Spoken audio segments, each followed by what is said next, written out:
Twin Cities, where tonight we'll participate in the Aquatennial celebration, but we're also here for a two-day look at what's hot in the American heartland. You may be surprised at how many things are going on here.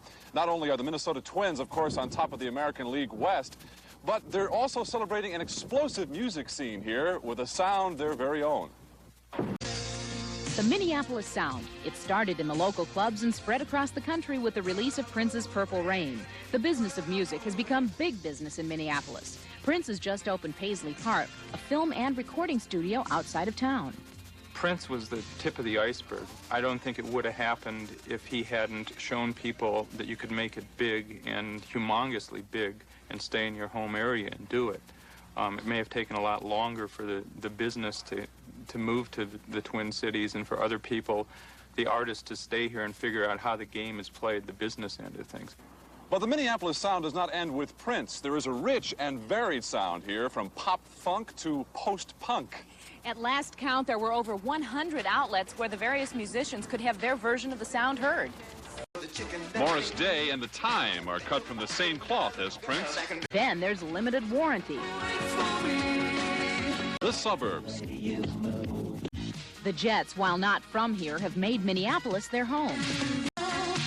And Husker is a local trio that has caught the attention of both critics and rock fans.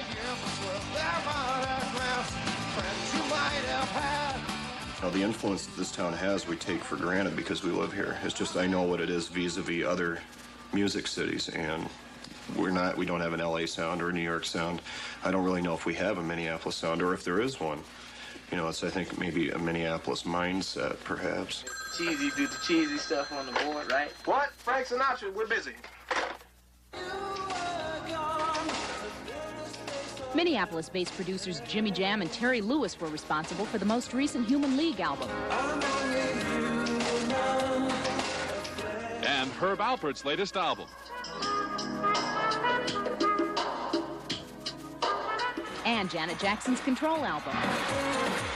There's a certain sound that Minneapolis has, and it's so magical, and you know, it always hits it. But I feel that Jimmy and Terry, they have a sound of their own.